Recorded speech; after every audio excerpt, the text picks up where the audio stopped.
Good morning in Stockholm, good afternoon in Taipei, and a very warm welcome to our audience around the world.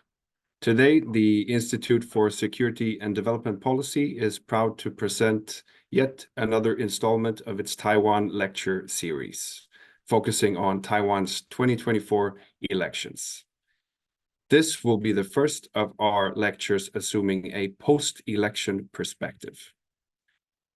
On January 13th, the people of Taiwan elected Lai Ching-te of the Democratic Progressive Party to be their next president. Although the DPP managed to secure a historic third term in office, it lost the parliamentary majority it had held in the Legislative Yuan since 2016, with the oppositional Kuomintang and Taiwan People's Party gaining significant seats. But how is the election outcome relevant to Europe, and what considerations are important moving forward for Taiwan and the European Union in the coming years? Today's lecture will touch on these perspectives to shed light on Taiwan's 2024 election from a European lens. The lecture will consist of a 45-minute presentation by our speaker, followed by the opportunity for the audience to ask questions through the Q&A function. This lecture would not have been possible without the hard work of my colleagues, Junior Research Fellow EJ Chen and our Outreach Coordinator Anna Yarmut. Now, ISDP has the honor and privilege to introduce an excellent and distinguished speaker for today's lecture. Our speaker, Dr. Zsuzsa Anna Ferenczi, is an affiliated scholar at the Department of Political Science of Vrije Universiteit Brussels, an associated research fellow at the Institute for Security and Development Policy in Stockholm, head of the Associates Network at 9-Line, research fellow at Taiwan NextGen Foundation, and consultant at Human Rights Without Frontiers in Brussels, as well as an adjunct assistant professor at the National Donghua University. In May 2019, she published her book, Europe, China, and the Limits of Normative Power. Now, without further ado, a very warm welcome to our speaker, Dr. Ferenczi. The floor is yours. Thank you, August. Thanks for the very kind introduction, and thank you to everyone at ISDP for putting this together and having me as a guest speaker, but also perhaps not just a guest speaker, since I am affiliated with ISDP. So it's always a pleasure to do activities together. So as you said, I have about 45 minutes and I prepared some slides. So allow me to share my screen, please. And so could you confirm you see my slides, please? Yes, okay, good. So what I would like to do in today's lecture is the following. First of all, this is the outline. So briefly, I would like to talk a little bit about the election outcome. So the dynamics, the internal and external dynamics that have shaped the outcome and the process. What is the significance of the outcome and some of the claims and false claims that were made throughout the process.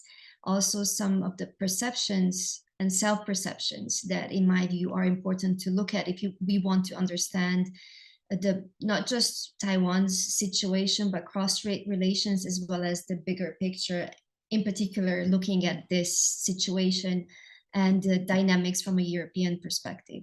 And then zooming out from the election outcome, I'd like to talk a little bit about the global context, the implications on the global scale. Obviously, the Indo-Pacific is the region when all of this is happening, but the implications go beyond and are global. Therefore, it's very natural, I think, to use this as a structure, as a background, and then to finally dive into the EU-Taiwan cooperation in light of the election outcome. So that's essentially the outline. So just going through the next slide here. So, well, in my view, there were no big surprises, no big winners and no big losers in these elections. Now we are already over a week, I believe, after the elections. So I'm not going to go into the details of who ran and on what platform and in what way, because that was before the elections. So I take it for granted in a way that we all kind of are up to date with some of those details. But I think I will focus mostly on the actual outcome. So 40.05% is the percentage that DPP's Lai Ching-te, William Lai, got in these elections, followed by the KMT's frontrunner, Ho Yo-i, who got 33.5%, and then Coercive of the TPP with 26.5%. So these are the results of the presidential elections. Now we know there were also parliamentary elections. In the legislative yuan, there is a new situation where the DPP, although it will have a president leading the country, there will be no DPP majority in the legislative yuan or in the LY. Because DPP will have 51 seats. Now the KMT will have 52, which is 14 more than in the previous term, and the TPP gained 3 seats, and so now they will have 8, which puts them in a kind of a key position. They will be able to position themselves vis-a-vis the other 2 main parties as this third force, as Coercive has really claimed his party to be. And also they will hold, in a way, the balance of power. So I think this is interesting, and of course this is all in process, so we will see how these dynamics will shape the way forward, also in particular for William Lai as president, to get some of the policies that his presidency seeks to get through. So, well, here you have, I believe it's easy to guess that this is still campaign mode. You can almost hear the noise from what we, and I was actually fortunate and privileged to be on the ground to see the elections, to follow through the process in the past months and weeks and days into the elections and also after the election. So in the middle you have William Lai, to his right. So on the left you have Coercive, and to his left you have Ho Yo-i. And now this is Lai Ching-te's victory speech. So this is on the eve of the elections on Saturday, January 13th. You can still see by the body language and the facial expressions that this is about victory. Now here you can also tell that this is not about victory. This is also the eve of the elections, but this is the KMT's Ho Yo-i and his team's conceding defeat, which is also quite important that it happened so fast and so neatly in this process, because I think it's important that, of course, we're talking about Taiwan and the outcome and all of the elections, but at the end, we also need to be mindful and keep in mind that we're really looking at a democratic process. So it's something that I will speak more in detail of in the next slides.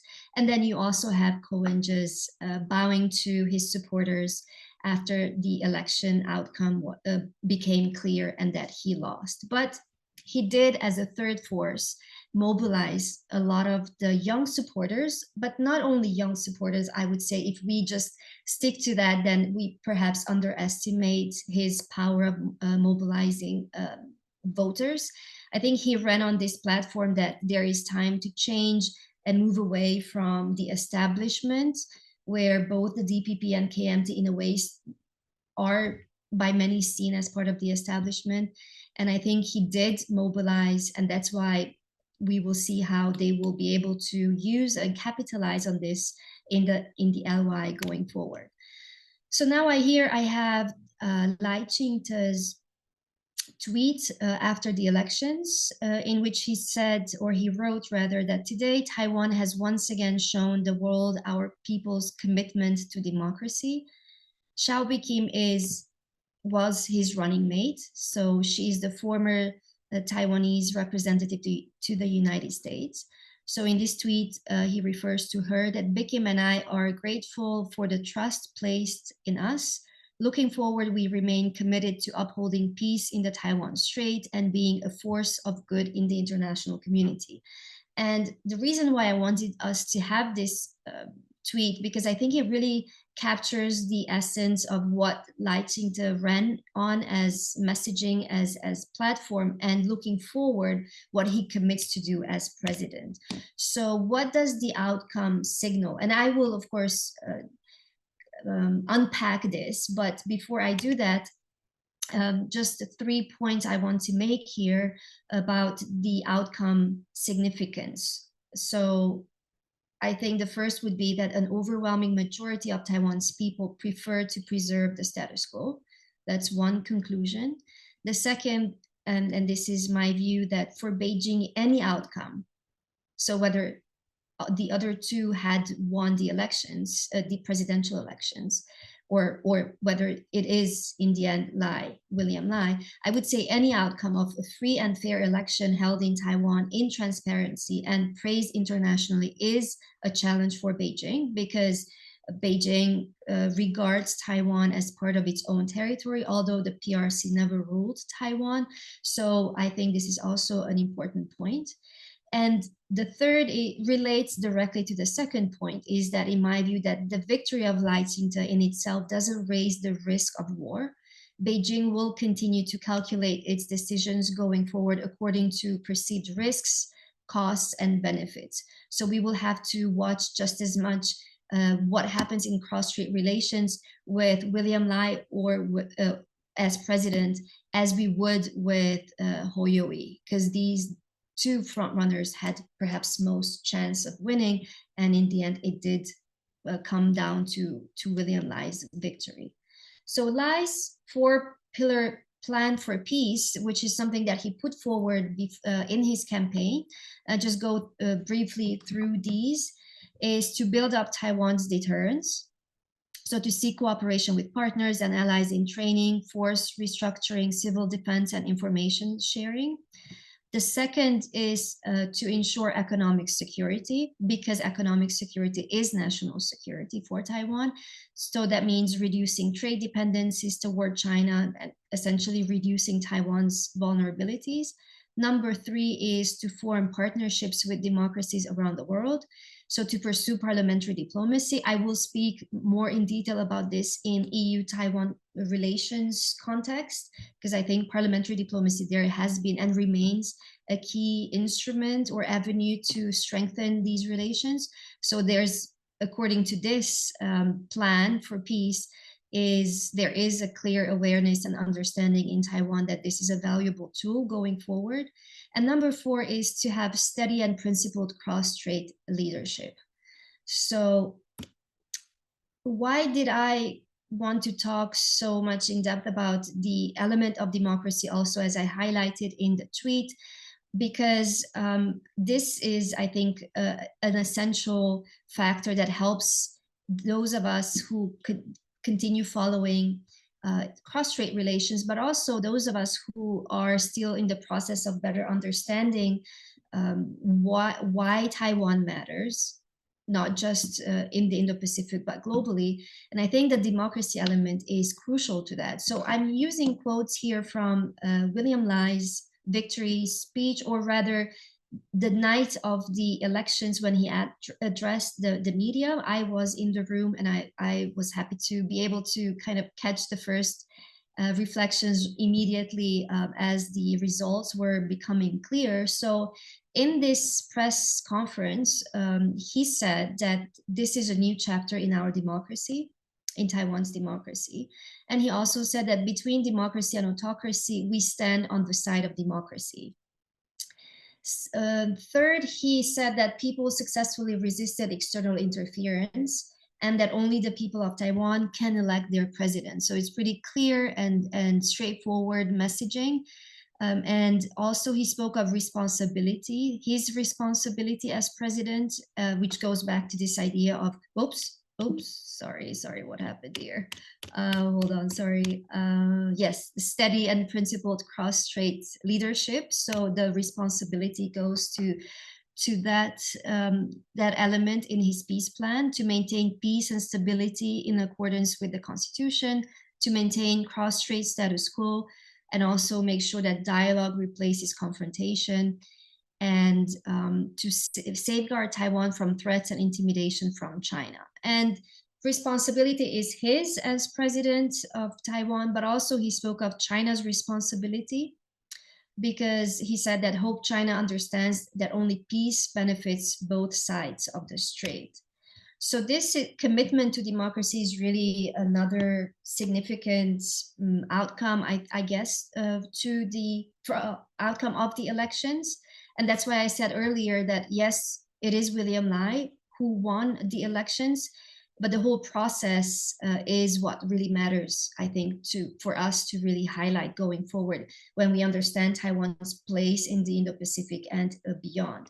So in his campaign, he spoke of his commitment to implement the DPP's spirit of clean governance, diligence, and love for the homeland. So this is why he was often referred to as a candidate of continuity, that he would continue current President Tsai Ing-wen's policies, foreign policy, and also cross-strait relations perspective, with major initiatives such as democratic unity within Taiwan, democratic governance, and democratic peace. And I'm also using a Bloomberg interview that he gave back in August, in which he said, we don't want to be enemies, referring to China. We can be friends. And we would love to see China enjoy democracy and freedom just like us, as long as there is parity and dignity. And this is something that he has stressed on numerous occasions, that this is very important going forward in cross-strait relations. And again, why do I keep insisting on democracies? I think here it's important to again use what he said in that tweet that I used, that Taiwan is a force of good in the international community. So this is Taiwan's self-perception. Is one thing how we look at, and I myself as a European, how I look at Taiwan's importance as a European, but I think it's interesting and valuable to also try to understand how Taiwanese people, the people in Taiwan, see themselves and what role they can play, because that is also important to understand cross-strait relations. So this idea of Taiwan as a partner, a reliable partner, I think this is something that has really sunk in also in the European perception of how we see Taiwan, in particular in the past few years, increasingly so. And if we take this forward and we look at what claims and false claims have come out in the past months leading to the elections, I would like to use here President Tsai Ing-wen's New Year address this year, when she said that if someone were to ask me what my legacy for Taiwan is, I would say that I am leaving behind a Taiwan of the world. So this Taiwan of the world is, I think, in a way the same, it has the same meaning as Taiwan as a partner. And in opposite to that, or in stark contrast with that, is the PRC's messaging, which is that Taiwan is China's Taiwan, period. So it's no one else's business what happens with or inside or outside of Taiwan, but it's China's or PRC's business. It's internal matters, and anything that deals with Taiwan from outside, whether it's just a small gesture or something bigger, as in sending a delegation, it is a violation of or an interference rather in China's internal affairs. So this contrast helps us see, the self-perceptions in Taiwan, but also in China.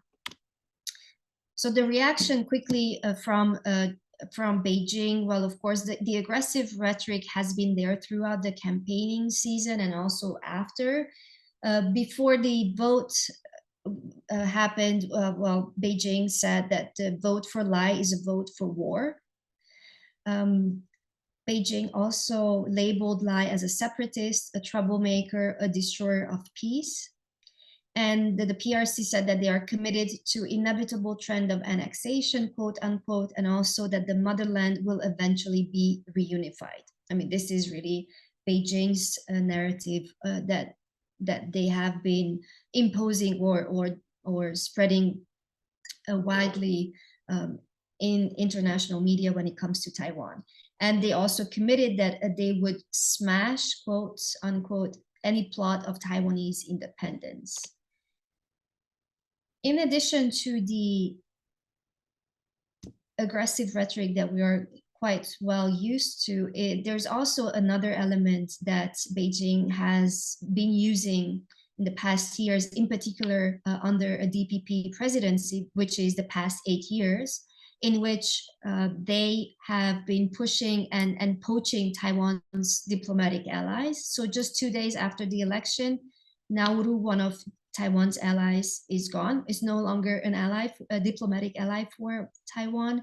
And this is the 10th ally poached by China since 2016. So that's quite impressive in terms of numbers. But the significance of this tactic of punishing Taiwan or intimidating the people living in Taiwan, I think it has to be seen in the broader context of this just being one of the elements of coercion and pressure that the PRC uses really to intimidate Taiwan. So here I'm using a statement that was issued by the president of Nauru on Monday or just soon after. Yes, because it was on Monday that they switched, which was in their view in the best interest of its government and the people of Nauru. And the president said that this means that the Republic of Nauru will no longer recognize the ROC, Taiwan, as a separate country, but rather as an inalienable part of China's territory. So I think this is also worth just discussing a little bit in more detail, because this is part of what China has been using as its one China principle when it comes to how it sees Taiwan as a part of China. This is something that we have seen over and over and more aggressively used by Beijing. And I have the source here from where this comes from, but this is quite an easily detectable line, because this is the one China principle that China has been using. Now, yesterday or perhaps 2 days ago, because today is the 23rd, so on the 21st there I saw this piece of news in published by Xinhua News. This is in English, and of course this is about how Beijing talks about the international community reaffirming support for China's cause of reunification. And I think, again, this is interesting to look at, because as it's highlighted at the bottom of the slide here, it says that all the countries and international organizations that they refer to in this article said that the government of the PRC is the sole legal government representing the whole of China, and Taiwan is an inalienable part of China's territory. So what I did is I obviously read the article and I picked out all the countries that are mentioned in this article to have been to have claimed that they support China's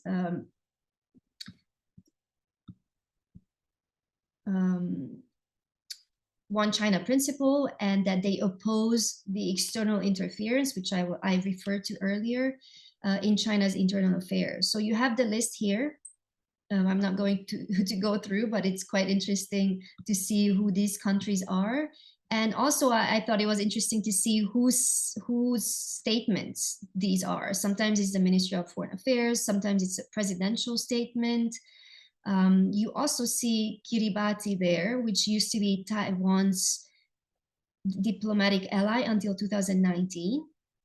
And then you have countries in Africa, which are, countries often referred to as developing countries or countries in the global south, where China is really trying to increase its influence. So it's quite interesting. But today's webinar is not about that. So I'm going to move because I don't want to run out of my time here. But moving on from what other reactions Beijing has showed us after the elections is, of course, it condemned, again, through English language media as well, in Chinese language media, that they condemned any European or American or Japan as countries for sending delegations to Taiwan. Again, saying that these are wrong practices that violate the One China principle. And here again, it's important, and I failed to mention that earlier, that this is China's One China principle. It is not the principle of EU countries, Japan, or the United States, because these countries have their own One China policy. So to claim that these countries violate the principle is disinformation, and it is incorrect. And so that's something that needs to be pointed out. And further, also, I came across, of course, immediately after the elections, there were congratulatory messages coming in from the international community, other than the international community that Beijing was referring to in the previous article. So we had the Philippines, and I believe that that was one of the most outspoken messages from the president of the Philippines, Marcos Jr., who said that on behalf of the Filipino people, I congratulate President-elect Lai Ching-te on his election as Taiwan's next president, and we look forward to close collaboration. So this is something that, of course, Beijing reacted to, saying that that they warned the Philippines not to play with fire on the Taiwan issue, and to stop sending any wrong signals to the Taiwan independent separatist forces. And also, he recommended the president of the Philippines to read more books to correctly understand the ins and outs of the Taiwan issue. So that's the sort of language that the diplomatic representatives of the PRC are happy to share the world with. And I think that's quite interesting to put it in the context of China's global ambitions, and how this is seen in the world in terms of leadership, or what it tells us about the kind of leadership that in reality China would bring, in contrast with what they claim to secure. So this is one point. But also, I think, just for another minute or so, I think it's interesting because it helps me kind of transition from the cross-strait context to the Indo-Pacific and to the European angle on these dynamics, is to also look at why the Philippines is important, and what does this tell us about dynamics in the region. Because Manila has been building stronger defense ties with the US, and this is a result of the assertive or aggressive posture of the PRC with its maritime ambitions. Manila has become more determined to secure territorial integrity, sovereign rights, but at the same time, China remains the #1 trade partner for the Philippines, which means that it is difficult for any country in the Indo-Pacific, in the Southeast Asian region, to navigate this region, knowing that China's economic weight is so significant for them. So this is something that Taiwan itself has to navigate, and Europe is also learning to rethink and navigate. And so I guess this brings Taiwan and Taiwan and Europe in a way closer, because they share a lot of common concerns when it comes to handling China, knowing that there are security concerns, but there are very close economic ties. And then we can also look at Japan quickly. And again, I go back to that argument I made about the importance of democracy, because that self-perception in Taiwan is not just a self-perception, right? It is how Taiwan is being perceived by like-minded countries such as Japan. And immediately after the elections, Japan's foreign minister said that Taiwan is an extremely crucial partner and an important friend. So that's very clear language on how Taiwan is being perceived. But with all the different narratives going left and right between the international community, whichever international community we refer to, I mean, I think the spokesperson of the PRC's Taiwan Affairs Office kind of concludes, as ever, that whatever changes take place in Taiwan, the basic fact that there is only one China in the world and Taiwan is part of China will not change. So this is kind of like the bottom line from Beijing, and this just shows that there's a lot of that everyone sort of goes forward with their own narrative, And it is clearly in Beijing's interest to be as aggressive and forceful in making sure that this is the narrative that the international community will embrace, and not the one that is Taiwan's narrative. Now, just a word on what the EU's statement was after the elections. So this was also on the eve of the elections, and it was the spokesperson of the External Action Service who put out a statement. Well, if we put this in contrast with the Philippines president's statement is quite a timid one. It does not mention Lai Ching-te or that this was a presidential election as well. It just welcomes the elections held in Taiwan and congratulates the voters who participated in this democratic exercise. So in this, perhaps, yes, I am aware that this was disappointing to many because it is such a timid message. And recently we have seen a lot more willingness out of Europe to embrace Taiwan as a partner, as I said, and that is the language in a lot of the European Union's institutions. However, the reality is that when it comes to going forward in unity inside the EU among the 27 countries, as this statement shows, there is no unity going forward. I mean, we are in the process of converging that China is a threat as well as a challenge, and it still offers opportunities for cooperation. So this is, I think, there's not a big surprise, perhaps disappointing, but not a surprise. This is how I would say. So I would now like to turn to also the information manipulation aspect in this election process, because that is also something that connects us Europeans to Taiwan. Not just because Europe will have its own elections in about 5 months' time, and we do face similar threats from China and from other authoritarian governments, including Russia and China together supporting each other in these efforts. But I think this is something that has enabled the EU and Taiwan to strengthen cooperation, again, recognizing that this is a threat that they both face.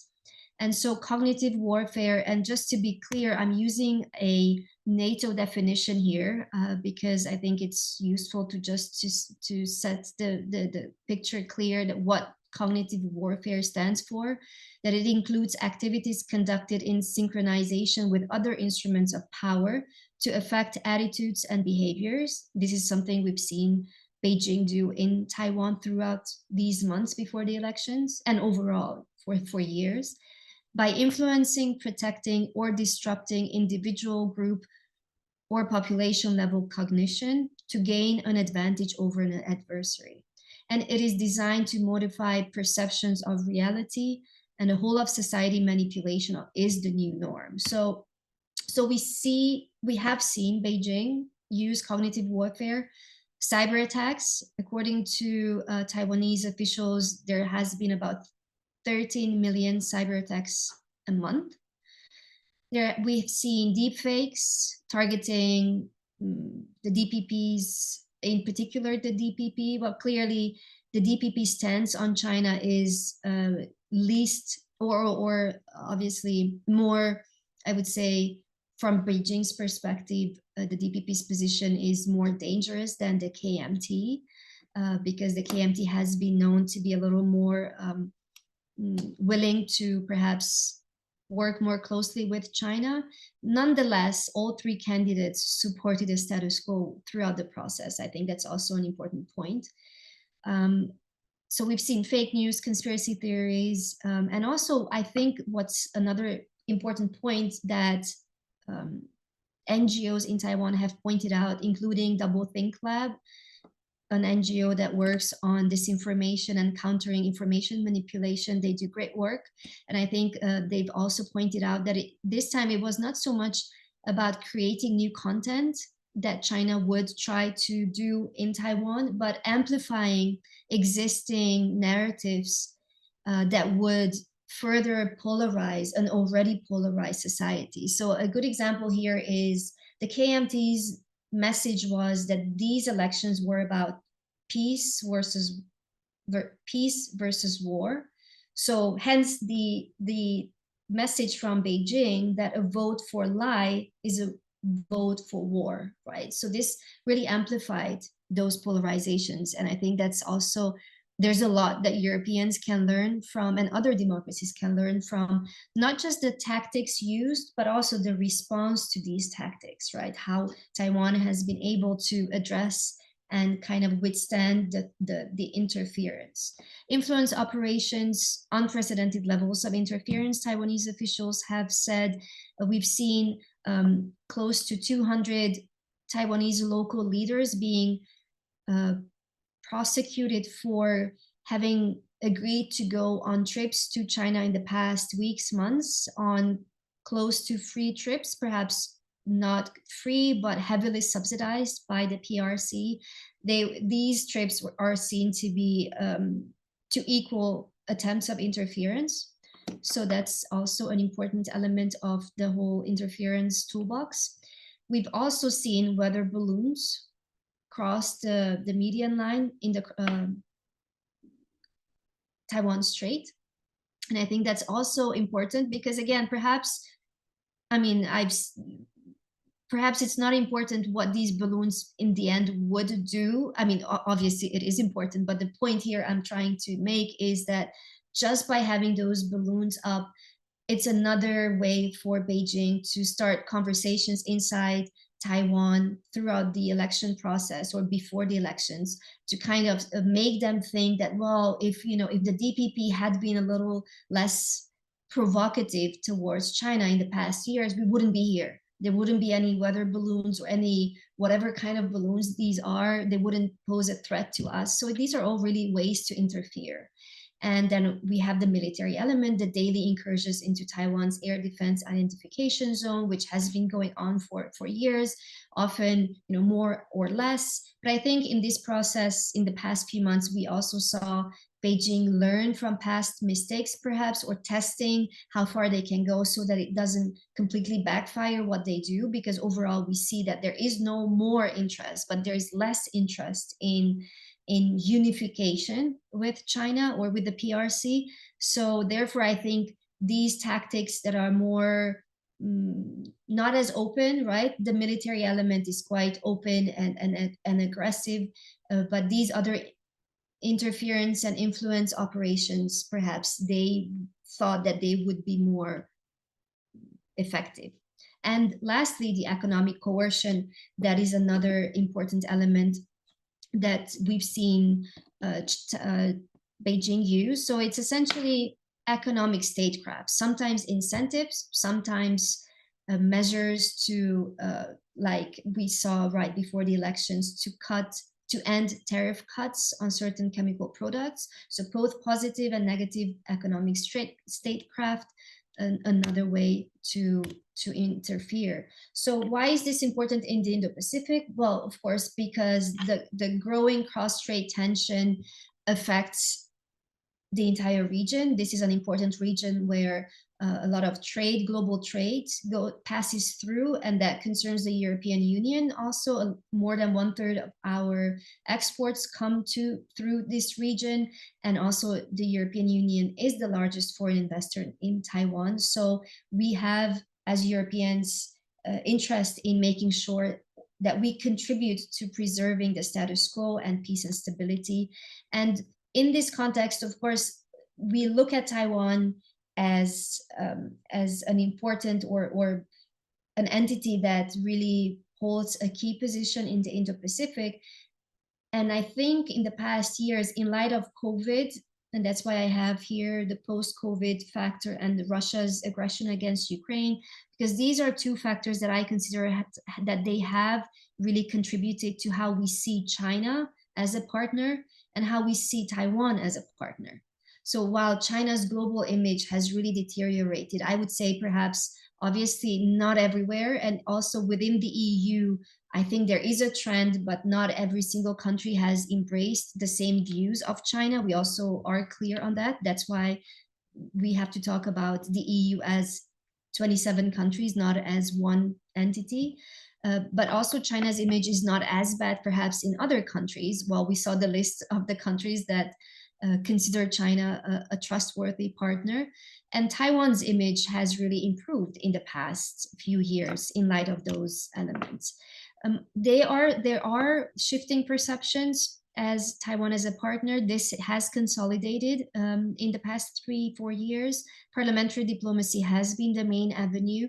And I think there is an opportunity in light of these elections, not in light of the outcome. Again, I repeat myself, but I think it's important because it is not because it is a DPP president that I see opportunities. I mean, of course, that is a welcome outcome, but I think it's mostly because of what Taiwan has secured itself to be a reliable partner and democracy that I see more opportunities for cooperation in EU-Taiwan relations. So I see an opportunity in the fight against disinformation. There's a lot of opportunities, there's a lot of areas, but there's not a lot of time for me to cover everything. So this is why I chose to talk about the disinformation already, and now to just to build on that, because I think the democratic resilience element is important both for the EU and both for Taiwan. And the de-risking is something that is high on the agenda of both sides in terms of reducing reliance on China. And given Taiwan's role in supply chains, I think there's a lot that Europe can contribute to secure Taiwan's efforts to really have a strong position in terms of global supply chains. Of course, these will need efforts from Taiwan's government, and with the legislative yuan being still as not having a majority in the LY, we will need to see how these efforts can go forward for the next years in terms of boosting infrastructure that is greatly needed to support Taiwan's expertise in the semiconductors. You know, they often talk about 5 shortages that Taiwan faces: land, power, water, labor, and talent. And energy clearly is one that is all of it, strategic, military, social, economic issues. So these are challenges. Taiwan will need to defend its democracy, but also make sure that it can engage citizens in the policymaking process. So the question remains how to strengthen Taiwan's role in global supply chains and ensure its economic security. And given its international status and its diplomatic isolation, I believe that there is opportunity to increase the effectiveness and legitimacy of its actions in cybersecurity through cooperation with the EU. So digital inclusiveness is a common interest. They share this interest in digitization, and also they both have put forward policies that really look at how to strengthen this process through open government and also collaboration with civil society and the private sector. And it is not something that we would start from scratch. Obviously, for years, there has been dialogue between the EU and Taiwan in this regard. Just in 2020, there was a Taiwan-EU dialogue on digital economy, which talked also about cybersecurity certification. So that's clearly a good example where there is ongoing discussion. So I think we need to build on ongoing efforts. Also in 2023, Taiwan's digital minister, Audrey Tang, visited Brussels, and she met with the DG Connect of the European Commission, where they talked about digital issues and trying to see the synergies and understanding each other's weaknesses and strengths. And again, this is where I would add that, well, yes, as a European, I approach this from our European perspective, but I think there is a lot that Taiwan can do on its own and to do its own part, I think, because it takes two. And I say this for Taiwan to exercise agency and to negotiate this relationship with the EU, because clearly Taiwan has a lot to offer, and not just for Europe's benefit, but globally. So sharing best practices on the improvement of digital competence through dialogues, exchanging programs for young technological talent. So cultivating talent is something that Taiwan has invested in. And so I think these are areas of cooperation, and I see a lot of potential. And I think perhaps because I'm running out of time and I ran out of my slides, I think I will stop here, and perhaps we can also discuss other issues than cyber and digital and all of that. And overall, perhaps you will have some questions that you would like me to address. So thank you for your attention, and I will stop sharing my screen here.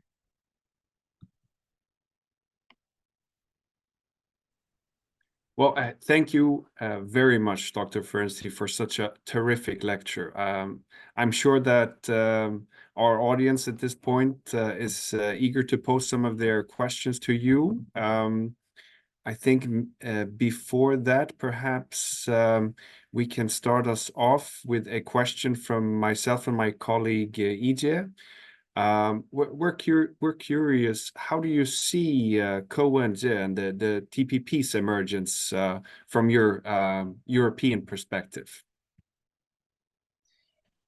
Well, perhaps I will give my own perspective, right, as a European, because I'm sure there's a lot of different European perspectives on that. But what I could observe here, I thought it was healthy to really have as many opportunities to shape Taiwan's future, not just in the established way of doing that, but to really have opportunities to have a third way. Now, this is the principle that I support. Now, I perhaps don't know for sure how Kowenja would have delivered, and I'm not trying to embrace him as the third effective way, but I do embrace the idea of allowing citizens to make their own choice and to live with the right to vote for whoever they feel comfortable with and they can trust. And I think this is something that we could see with the emergence of Ko, that there is, in a way, an interest in change. And I think the way Kowenja could really talk to the voters is that he spoke of things that perhaps the other two did not speak as much of, which was socioeconomic issues, their everyday problems, not just China. So I think, unlike in previous elections, we saw these socioeconomic issues being more important, not more important than China, because China remains obviously a constant factor that really shapes, in a way, Taiwanese identity, but not exclusively. The democracy element that I abundantly spoke of, I think, really shows how Taiwanese people, see their future going forward. But I think having alternatives, if they serve the interest of the people and they truly bring a third alternative, I think I support that, and I think it's healthy. And it's also the fact that we had this in this election, I think also speaks to Taiwan's democracy becoming more mature and more robust. Thank you very much. I think maybe in a way a follow-up question from our audience here. We have a question from Benjamin Baltzer, wondering about two questions on the legislative yuan. In what way can a majority in the legislative yuan be used? And what are the specific powers of the legislative yuan? Is there a possibility to block bills? And can they introduce, can major changes be introduced in bills? Yes, good question. So in terms of how William Lai will be able to use or to go forward without having a majority in the legislative yuan, I think it's important in passing those most important or most significant policies that really concern Taiwan's cross-strait relations, but also Taiwan's trade relations and diversification efforts, as well as trade and security. These are the two areas where I think it's most, well, obviously these are in a way security, trade, yes, these are both foreign policy and domestic policy issues, and also those that relate to energy. And I think this is where we will see differences between between the different parties and blocking legislation, such as, for example, arms sales. That is something that for DPP has been a way of reinforcing deterrence and defense capabilities. Arms sales is a way, but that's not something that KMT is likely to support. As well as energy and energy transition and the nuclear element in that. So I think there will be challenges going forward in this regard. Thank you. And another question from our audience, Ian Huang is asking, how does the EU see the TPP's 8 seats in the Legislative Yuan? Do you think what Ke proposed, the sectoral diversification, is slowly taking place? How do I see the EU's 8 seats? Well, I guess this kind of goes back to the previous or the first question and how I feel about having a third voice or third force. So perhaps I don't really have much to add to that, because again, I can only give my own perspective here. And the question is, how does the EU see? I don't think it sees it in any way at this stage. So I'd rather move on to the next question just to make sure we have more questions. Excellent. Then I think we will switch topic a little bit. We have another question from the audience. Börje Ljunggren is thanking you for a great lecture and asking, what do you consider to be the weakest dimension of the current status quo? China, the US, or Taiwan? Wow, that's a good question. The weakest dimension of the status quo. Well, weakest dimension. So let me think. Well, I mean, if we look at this from Taiwan's perspective, I think Taiwan's government in the previous years, they made it clear that they support the status quo. And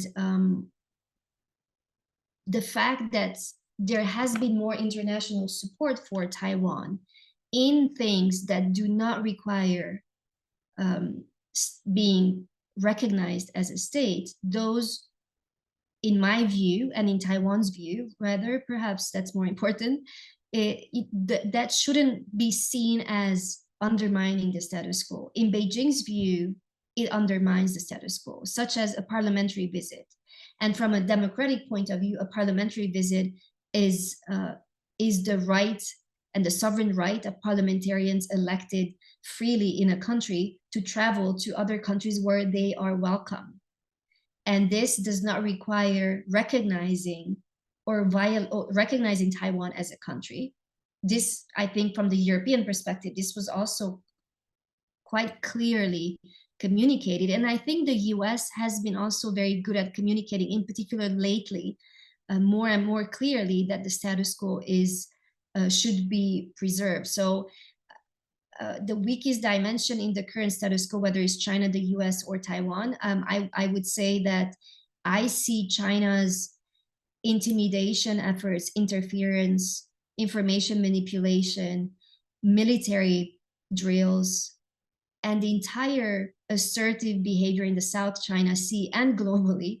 I see that more of a threat to the status quo. And I'm not sure if this answers the question, because perhaps weakest dimension can be interpreted in different ways, but this is how I would respond to this question. Well, we thank you very much in any case. We have another question from Ethan Dean Richards, who says that ahead of the election, the KMT repeatedly emphasized the similarity of its defense and China policy with the DPPs.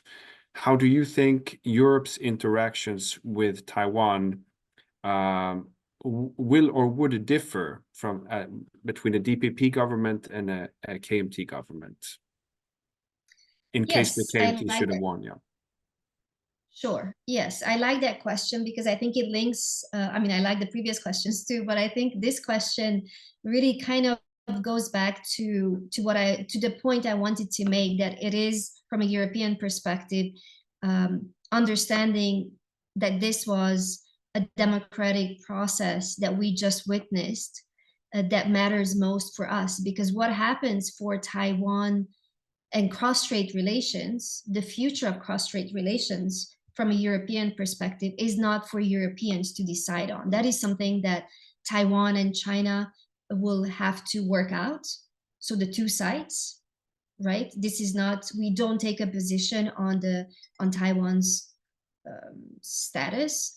And so we, I believe, as Europeans and as the European Union and European Union institutions, I believe that we would work with any government that is elected in Taiwan with a free and through a free and fair election, in transparency, in line with the rule of law, that is interested in collaborating or in cooperating with the EU also as a partner. So of course, how the domestic scene evolves in Taiwan, again, if we look at those as domestic issues, that is something that, again, is for Taiwan to deal with. We, as Europeans, we are partners. We want to be partners with Taiwan. So we will collaborate in those areas that there is mutual interest and benefit. So I don't think that in principle, there would be a different approach from Europe if had there been a KMT presidency. But again, this answer would be complete only if this happened once, and only in light of how that KMT presidency would go forward, right? Because the same goes for a DPP presidency right now. I mean, everything that I said is there were a lot of claims and promises, and there's also a track record that we can talk about the DPPs and the KMTs, and everything that we say going forward is based on that. So it's informed by the experience, but going forward, I think we will have to see as the EU and member states and institutions, how really that president acts when he's in power. And that happens in May. Now we're still in a transition period. And until then, I'm sure a lot will happen in terms of Beijing's reactions. And so we will have to see. But in principle, I highlight that in principle, I don't think it would differ. Yeah. Thank you very much. We have quite a few questions. I'm not sure that we will be able to get through all of them. However, we have one from Roman Gusenov. He is wondering, do you have a perspective or insight into the mass send-out from the Taiwanese military regarding missile prior to the election, the missile that turned out to actually just be a satellite? Yes, I do have, because I was sitting in a cafe in Taipei working, and suddenly I heard the alarm and everyone's phone go off with this alarm message that there is a missile flying over Taiwan. That was the English translation. There was also the Chinese language message, but there was a mistranslation, because in fact, indeed, it was a satellite launched by China. It was not a missile, but it took the Ministry of Defense some time to come out with official communication to clarify that this was a mistranslation. And so, yeah, I thought it was exciting to see how the people react, and also how the government reacts to it, because that's always important, in particular because it was such a sensitive timing, right? It was just a day or two before the elections. And also this was another way for the people to perhaps feel that they can or cannot trust the government in handling such an issue. But a funny thing was that immediately I saw a tweet by the Carrefour store here in Taiwan that put out a message that we have good coffee or something similar, but like, you know, to keep you awake in the afternoon, you just have some coffee, in the sense that those who mistranslated in the middle of the afternoon, perhaps they were tired. And the reason why I share the anecdote, because I think it speaks to how often there is a way to use social media and social media platforms and humor over rumor, and that's something that it's often referred to, in particular by Taiwan's digital minister, to fight against disinformation and just to clarify, with using humor over rumor. I mean, this is not exactly humor over rumor case, but the humor is there, so I thought it was humorous. Yeah. Thank you very much. I think that was as we reached the end time for our lecture, I think we ended with your anecdote there on a very high note. Thank you very much. I think thank you very much, Dr. Ferenczi, for presenting today, and thank you to everyone in the audience for watching and engaging by asking your questions. Unfortunately, we didn't have time to go through all of them this time, but nevertheless, we hope to see you at our next lecture as well. Thank you kindly for tuning in, and thank you, Dr. Ferenczi. Thank you for having me, and thanks for organizing and for the great questions. And I hope I'll see you soon for another lecture or for another event. So thanks again for having me. Thank you. Bye-bye.